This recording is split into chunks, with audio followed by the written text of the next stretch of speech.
rehabilitate, rescue, and release Costa Rican wildlife back into the wild, specializing in owls and toucans and sloths. But at any given time, you can find a variety of Costa Rican native wildlife that they are protecting and releasing when they can.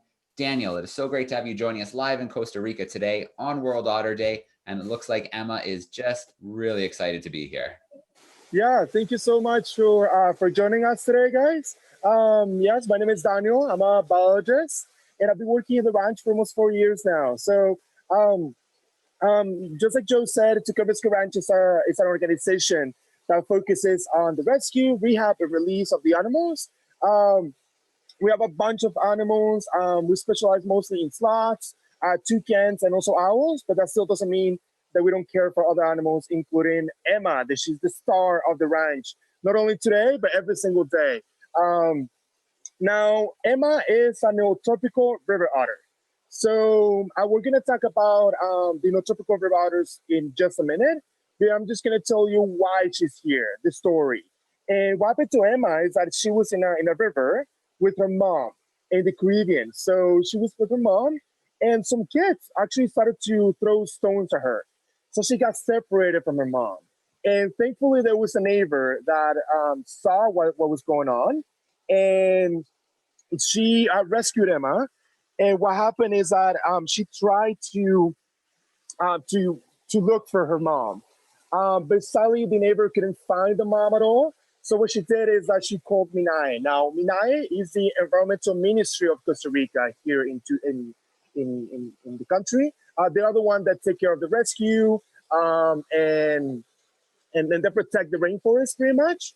And so they got Emma and they brought her here. Now, when we received her, she was really little. She was only a few months old. So we had to bottle feed her and hand feed her. So she got really used to humans, and now she cannot be released because of that. Sadly, otters, among monkeys and parrots and macaws, they're easily domesticated or imprinted into humans. So that means that a few contacts with a few months or a few weeks is enough for them to get used to us. So we cannot release her, because if we do, what is going to happen is that she's going to go into someone's house, that person, or it's going to feel attacked, or they're going to keep her in a room, or who knows in what type of conditions. Now, Emma, when we received her, yes, she was a little baby. We had to bottle feed her and everything. And at the time, we didn't have a proper enclosure for her. So she was in a really small tub where she used to swim, not much. And then what we did is that we started a fundraiser, and we raised $15,000. And it was all thanks to donations from people from all over, from small to big donations. And we're able to build this amazing enclosure where she is right now. And as you can see, she's having a lot of fun. So she has her own pool, she has her waterfall, she has a slide, and she usually jumps from the slide. So we're gonna try to lure her in there so she can jump for us. And she also has a back area, and that's where she sleeps and where she eats. Now, the typical river otters, they are one of the 13 species of otters that you can find in the world. Now, these guys, they can live from South Mexico all the way to Argentina, which is really, really, really cool. She's having a lot of fun, as you can see, guys, which is perfect. That's exactly what we want. Now, the river otters, they're severely endangered. They are endangered. Pretty much all otters, the population is declining, is going down, and they have a lot of threats. And specifically in Costa Rica, the river otters, they around the 1800s or the 1900s, they were started to be to get hunted because people will love their pelts, especially the sea otters. So the river otters that were hunted, and also the pollution in the rivers was and still is a really big risk factor for these guys. Not only from plastic pollution, but also from fertilizers. So there's a lot of farms where they live. They usually live in the Caribbean, but also in the Pacific. And there's a lot of pineapple plantations, for example, or coffee, chocolate, bananas plantations that they use a lot of fertilizers and pesticides. And they obviously wash on the rivers. And not only they can kill the otters themselves, but also it can kill the fish. So they start losing their source of food, and among the habitat loss, for example, with dams or hydroelectric plants, they start losing their habitat. They start losing their home. Another thing is that with especially with sea otters, they get all the time poison or they are like endangered by plastic. So if you guys ever use soap that has this tiny little piece of plastics that it can be really good to exfoliate your skin. Those little plastics will end up in rivers and then eventually on the ocean. And sometimes when there's a lot of plastic, it can clog up on the system and they can even die.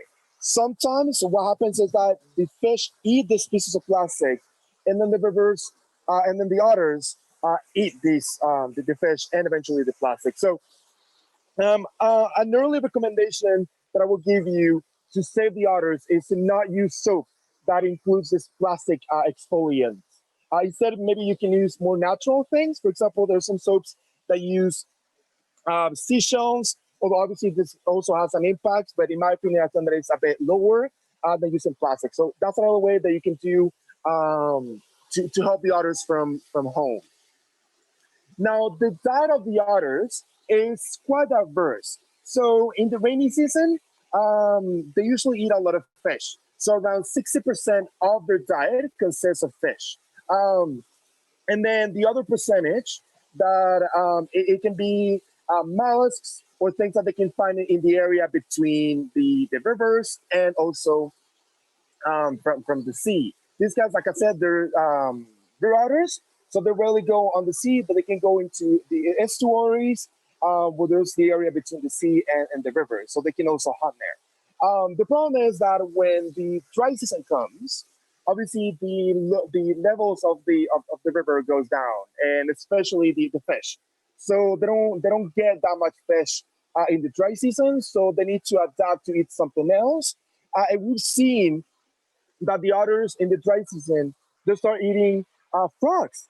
So frogs start to reproduce around the dry season in here in Costa Rica. So it's perfect timing for the otters because they can get more food on that. And then once the rainy season comes back again, that is around May. So right now we're in the rainy season. Their diet starts to change to fish. Um, Now the otters they usually have between 1 to 5 pups, and the gestation period can take up to 56, 57 days. Then the baby or the pup will stay with the mom in a den for around another 53 days. And then at the 73 days, that baby will start to swim. These guys, they love the dens that are dark. Sometimes you can find them under tree roots. So that's the reason why we have that area just below the waterfall. So she can feel like she's in a bit of a den.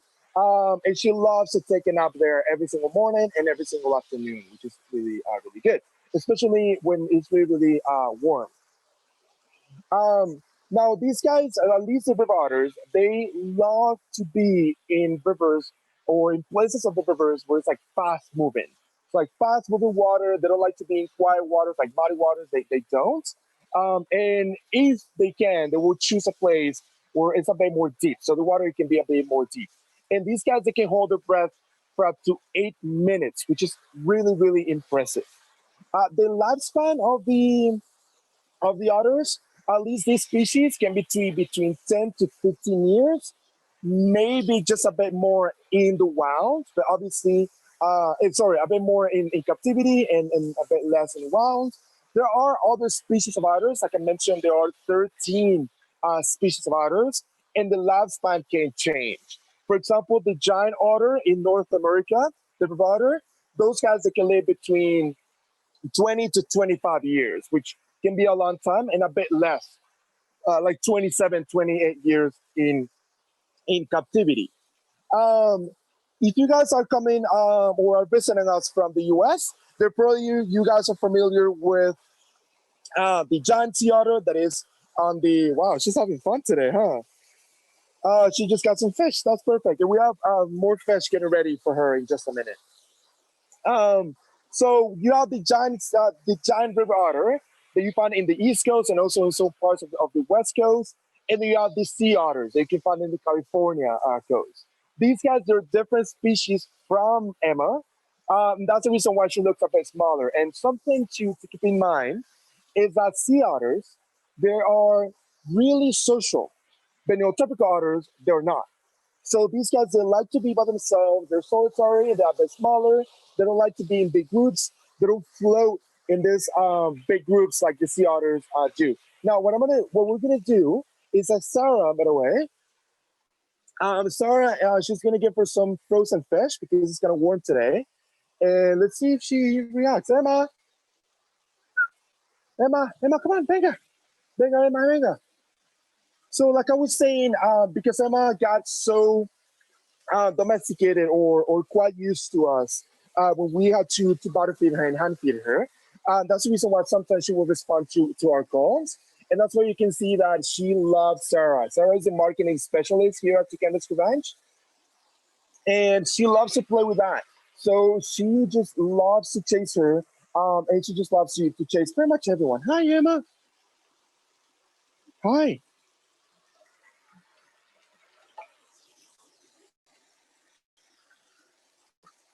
Now, the otters, they have different predators. They don't have as many predators as other animals, for example, that you can find in, for example, like in sloths or in other mammals. These guys, they don't have many predators, but the ones that they do are quite particular. For example, in Costa Rica, it used to be the harpy eagle in some occasions, but sadly, the harpy eagle is believed to be almost extinct in the country. You can still find them in Panama, for example, in South America. Those are some crocodiles in some occasions, but these guys, they don't get attacked all the time like other animals. But the sea otters, that's a different thing. They do have predators that are a bit bigger and different from the ones that we have here in Costa Rica. Let me see if we can get a bit closer to her. Hi, Emma. Hi. Come on. Venga. Venga, Emma, venga. Emma, venga. Come on. We're going to try to see if she wants to jump on the slide. Come on.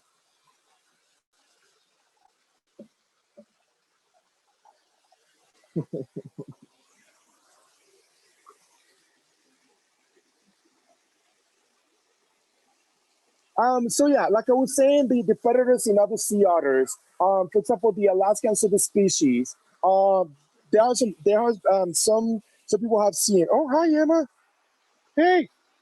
Oh, she's getting really close to us, huh? Hi, Emma. So the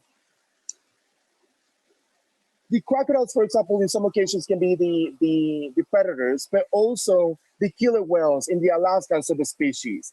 In the Californian subspecies, you can still find white sharks attacking sea otters. And even the bald eagles, or massive eagles in North America, can still be the predators. Now, otters are super, super important for the ecosystem. And one of the main reasons why they're so important is because these guys, let me see if I can get a bit closer to her again.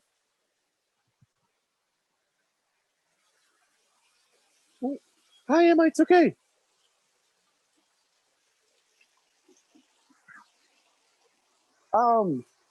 So these guys, they are crucial for the environment. Not only they can control the population of many species of fish, for example, the river otters, but also the sea otters can be crucial for the kelp population. So these guys, they, well, not this species, but the sea otter, especially the Californian sea otter, they're really good at keeping in check the sea urchins, which the sea urchins eat a lot of kelp when uncontrolled. So we've seen that when the population of the sea otters goes down, the kelp population starts to go down as well, because the sea urchins start to pretty much destroy all the kelp in the sea. And we also need to remember that kelp is a perfect ecosystem for many species. So when the kelp start getting destroyed or the population starts to go down, a lot of species also lose their habitat. So otters are a crucial part of the environment. And like I said, they have many, many, many threats. Not only people are taking, like hunting them for their pelts, but also now, especially now, people are keeping them as pets. So there's a growing increase on the demand for otters to be kept as pets. Which yes, they are adorable, they're cute. We cannot deny that. They're just amazing. But these guys are not good as pets. They belong in the wild. And sadly, because a lot of people are taking them out of the wild, the population is starting to go down, and many, many, many other species are are getting affected by this. And that's why there's a bunch of organizations, including ours, but including the IOSF. These guys, they are specialized in the conservation of otters. They were the ones that founded the sea otter, the Otter Day. And it's to create knowledge and education to educate people that these guys are crucial for the environment. And and to educate people that these cats are so important. And thanks to the programs that they have education programs around the world, including in Scotland, in the US as well. They're educating people about the importance of the otters and other alternatives that they can use, or what can they do to for example, to eat or to make a way of life instead of killing the otters. They also have a rehabilitation program in Scotland where they rescue the otters and they rehabilitate them. But these guys, they reach the adulthood for up to when they get between 12 to 15 years old, 15 months. So that would take a really, really long time. So it's a really slow process. Hi, Emma. Do you want to come and eat fish? Come on. There are other organizations, for example, Conservation International, that are working in Cambodia to help the hairy-nosed otter. And that's because there's a lot of people, especially in poor areas, where they were attacking the otters, not only for their meat, but also for their pelts. So now the population is starting to go up thanks to the education programs that they have. Also in fisheries, these guys are known to attack fish nests or like nets. Sorry. So what happens is that fishermen are trying to get rid of the otters because because the otters eat the fish that they need um, to survive. So it's definitely a problem, but through education we can do so much. And there are many ways that you can help the otters from home. One of them is, like I mentioned, you can use soap that doesn't have any plastic in it, so that way you can avoid the contamination of the rivers. Another great way, if you want to protect river otters, are to eat as much organic food as you possibly can, or locally grown food that is not grown in mass production where they use lots of fertilizers that end up on the rivers and on the sea. That's another great way that you can do that. You can also go to our website, Toucan Rescue Ranch, and donate, or you can go to the IOSF website as well and donate. So you can still help with the organization, with the education, and the rehabilitation of the otters, not only in Costa Rica, but pretty much all over the world. So you can donate, you can start your own fundraiser, you can contact your friends, your family, you can share this experience. So that way people will know about the importance of otters in the ecosystem, and we can give them some light to this amazing and adorable creatures.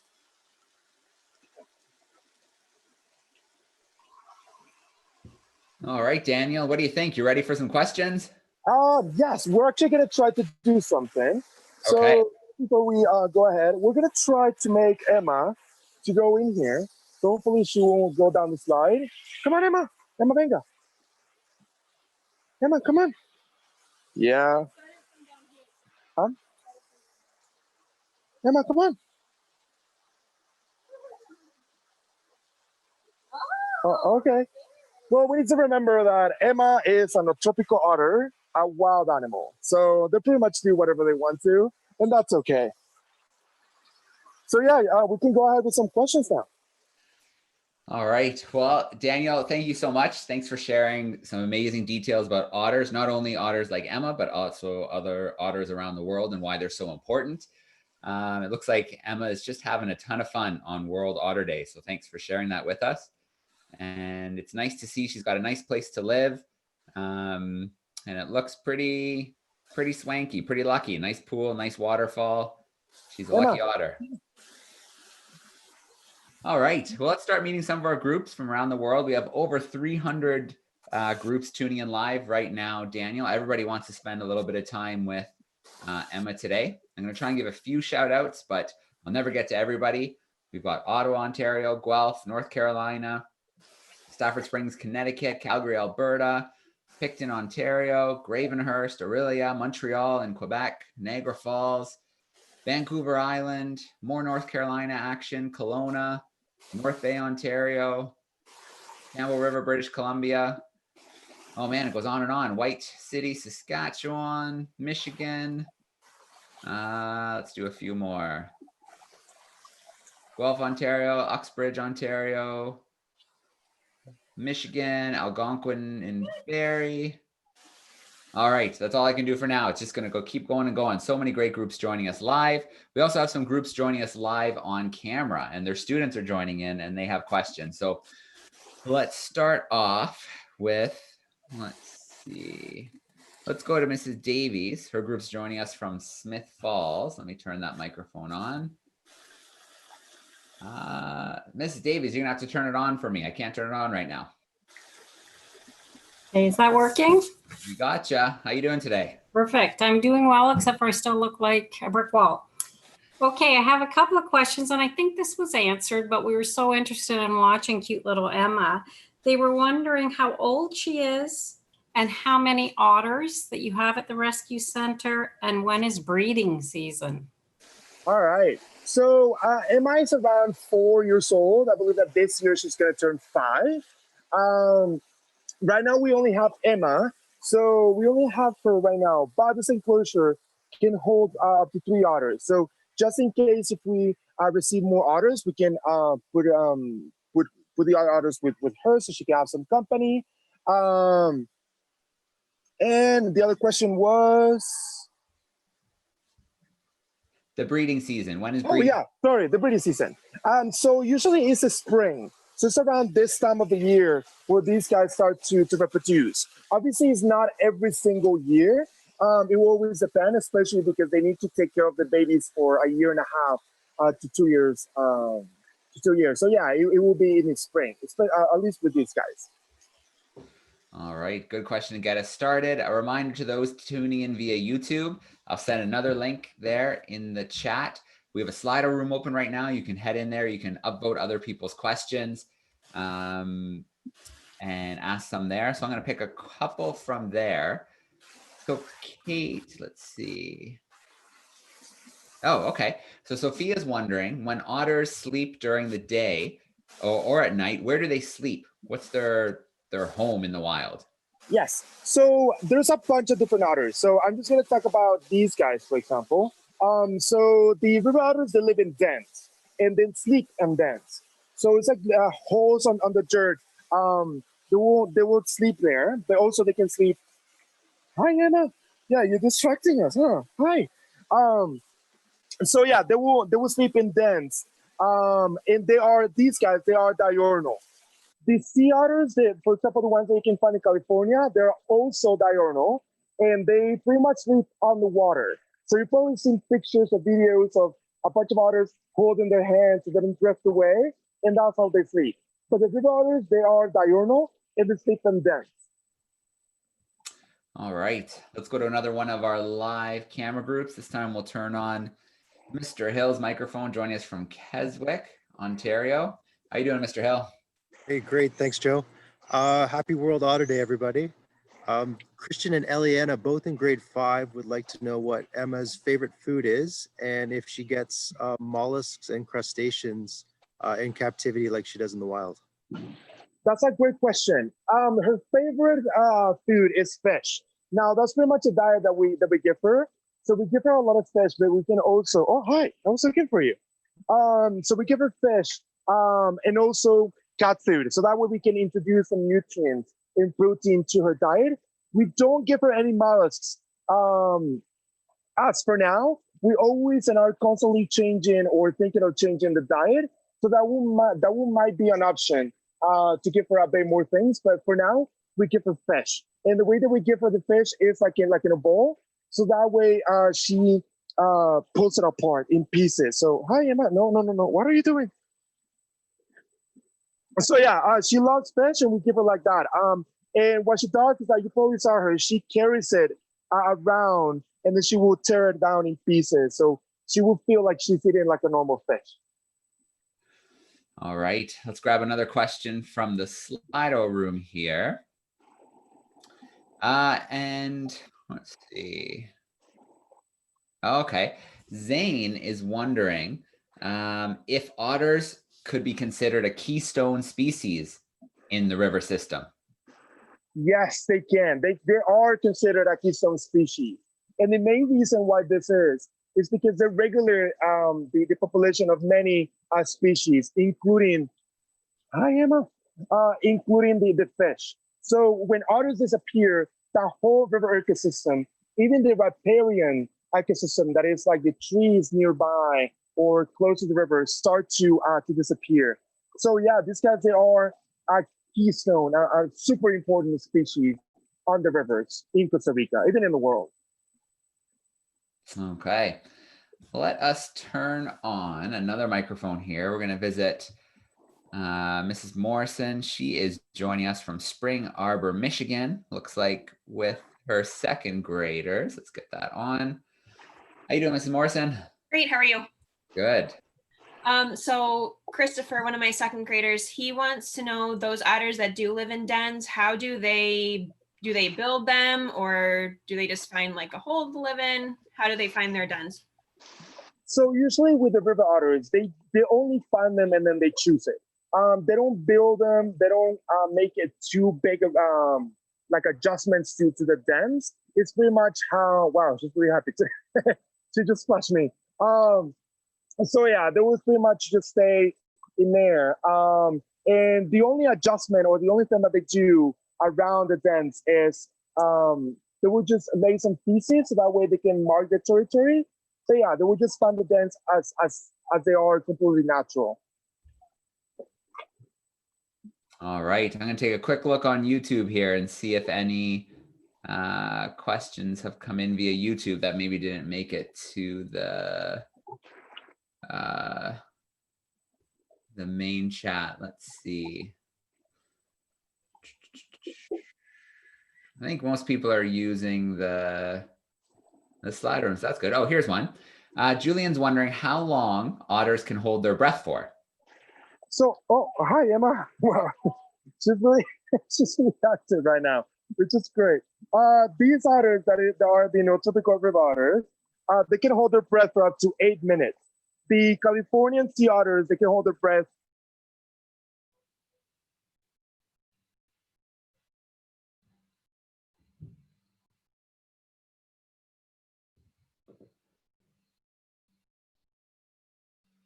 Okay, it looks like we may have lost our signal for a moment.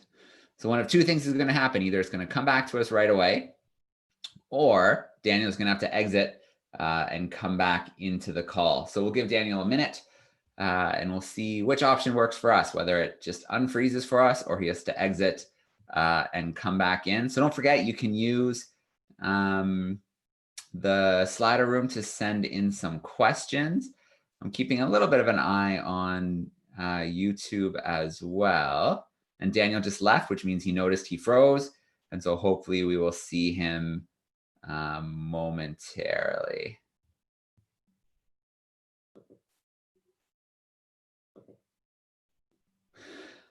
All right, while we do wait, let me see if I can do a few more shout outs here.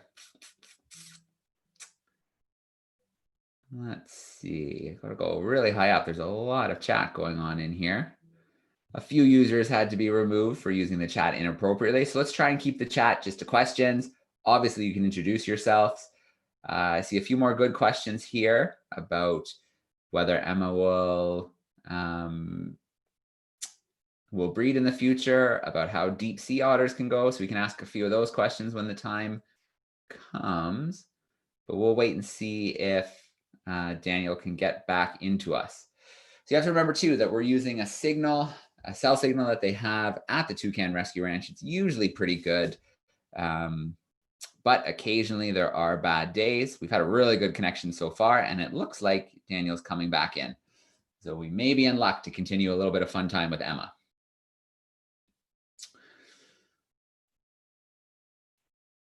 Hey, Daniel. Hi, I'm really sorry. My phone decided to turn off due to the heat because it's really warm today. So I need to apologize for that, but we're back on now. That's okay. I thought maybe Emma grabbed it and took it for a swim or something. Well, yeah, there's still a possibility of that happening. All right. Well, I'm loving these close-up shots of Emma. Let's go back to our live groups. Mrs. Davies, do you have another question over there for us? I'll just have to get you that. There you go. Yes. Someone was wanting to know exactly when Emma's birthday is. You said that she was going to turn 5 soon. So when is her birthday? Wow, that's a really good question. By the way, this is Sarah. She's a marketing specialist. I don't know the answer to that question.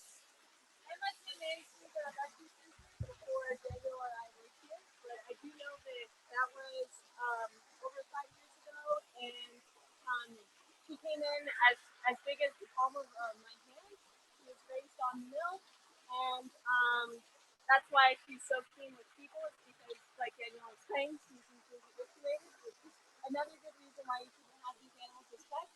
Because once you socialize with them, they'll become domesticated and are deemed unreleasable. With Emma, she's great because she's an educational aspect to our education program, and sorry, I don't know her exact birthday, but I'll maybe answer that on Facebook with a habit. All right. Fair enough. Mrs. Davies, let's get you to turn your microphone on for a second. All right. Let's see if we can fix your background for you. If you look in the bottom left, Mrs. Davies, there's a stop video button, and then a little arrow next to that stop video button. Okay, got it. Yeah, you'll see a choose virtual background. Okay. Click none, and we'll get to see you for a minute. Oh dear. Not that your school isn't lovely looking. I can see it, but it won't let me actually click on it. It's flickering. All right. Well, I guess then it's the school, and we'll stick with that. I thought we'd try at least, though. Sorry, thanks. No big deal. Daniel, a question came in from YouTube, and they're wondering about if you know how deep sea otters can dive. So the sea otters, they can actually deep for up to 22 meters.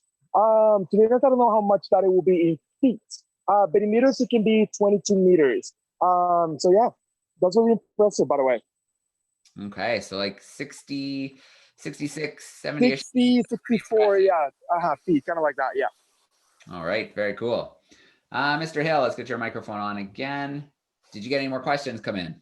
Thanks, Joe. Yeah, my students, 5-6 students, would like to know if these otters are very shy of people or if they just go up to people in the wild like Emma's doing. Actually, really, really shy.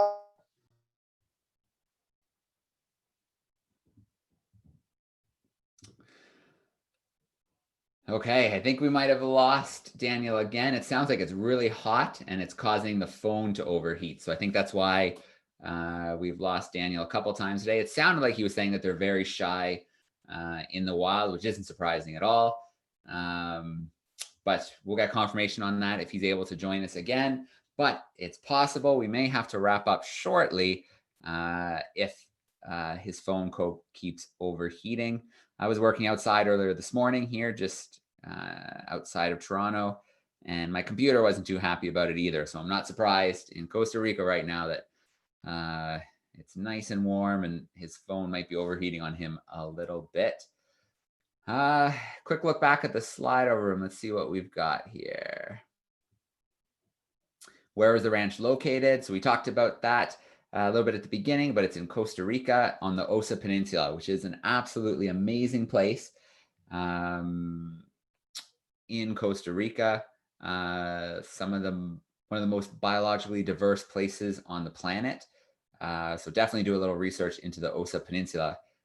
We often do events with another group there called Osa Conservation. So if you have a couple minutes, check out Osa Conservation or look on our YouTube channel for some past events we've done with them. So sometimes they climb trees for us in their harnesses, like 70 feet, 80 feet off the ground into the rainforest canopy, and they put up camera traps. Sometimes we visit their farm where they are growing endangered tree species and then planting them back in the wild. Or sometimes we do a tour of their biological station and see all of the great work that they're doing there, whether it's camera traps or work with plants or sea otter work, or not sea otter, sea turtle work. So Osa Conservation, check them out. And I should make a quick shout out as well that Toucan Rescue Ranch is a nonprofit. All of the money that they get to keep the otters, the toucans, the monkey species, the parrots, the sloths, it all comes from donations. So if you do want to check out the Toucan Rescue Ranch online and make a small donation to make sure that they can keep doing the great work that they're doing, I know they greatly appreciate that. A lot of their money does come from tourism. So people are allowed to visit and see the animals. They never let people touch, handle, or hold the animals, which is very important. But people are allowed to come in and see them. So at a time like this, they're definitely looking for those other ways to get donations. And here they come again. I think they switched phones. Let's see.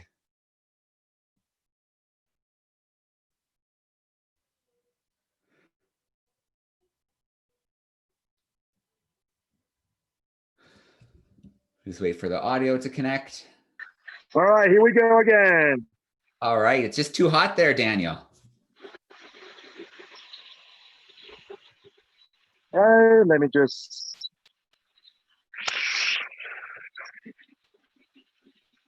Hi, Sarah.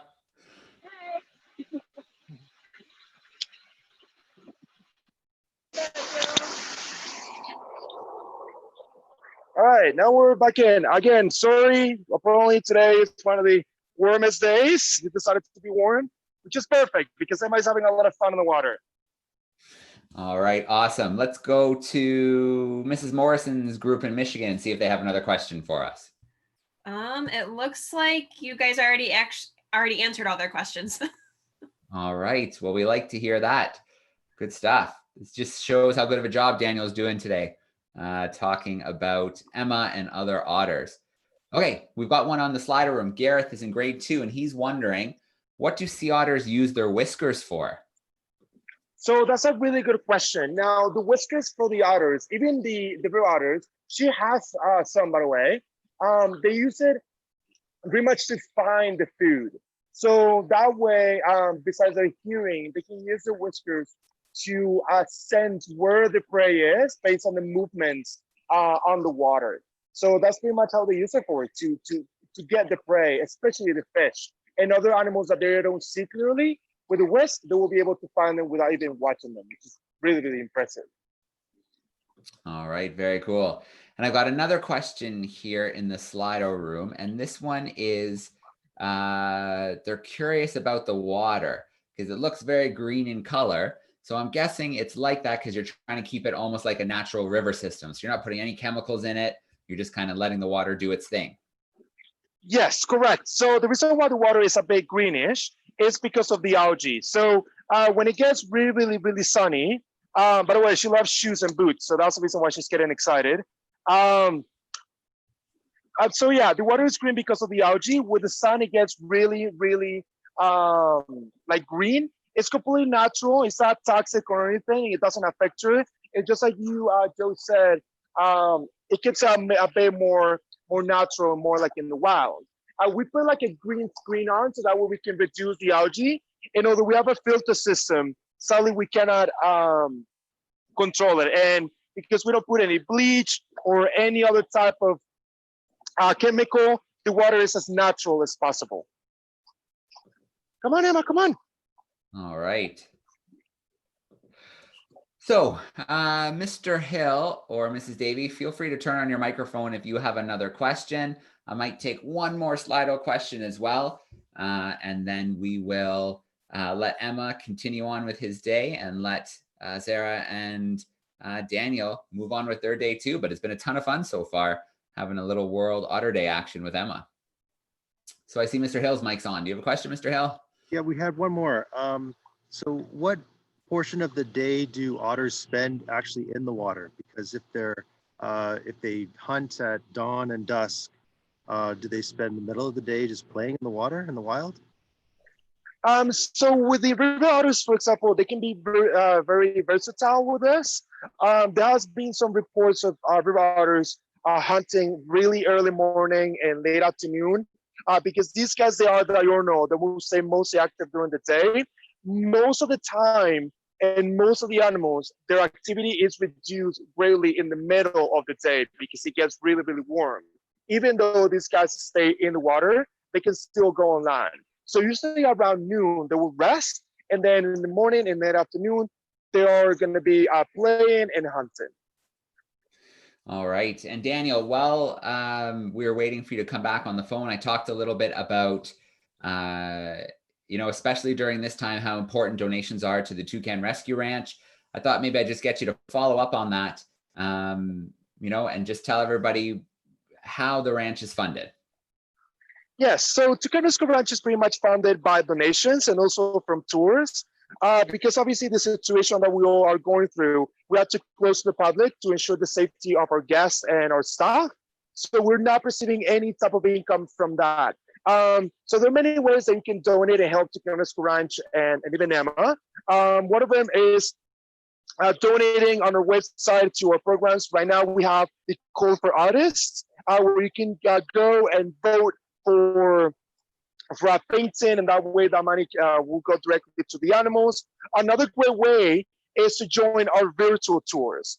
So we have virtual tours every single day, where you're going to be joined by a guide, and he will be explaining all about the animals, including Emma, the toucans, the sloths, and that way you can support us. You can also symbolically adopt Emma or other animals. And yeah, that's pretty much how we can survive, and it's thanks to the amazing support of you guys, and we can keep doing what we're doing. So thank you so much in advance. All right. Well, Daniel, it's always great. And I think Donna just popped her mic on. Do you have one more to squeeze in, Donna? Yeah. Somebody asked, can they go without water? And if they can, how long can they go without water? That's a really good question. Because the otters, they need water. They will only survive a few days without it. And that's the reason why when dry season get really, really, really tough, especially because of global warming, otters are usually one of the ones that get seriously affected by this. They can die of stress when they don't have any water. And that's the reason why we need to protect our rivers and the water. All right.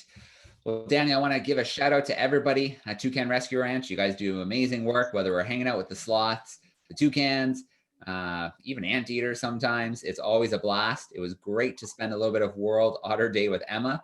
Looks like she's having a fun one. So thanks so much for spending a little time with us and teaching us all about these amazing mammals. Yeah, no, thank you guys for joining in. And thank you so much for your support. Thank you guys.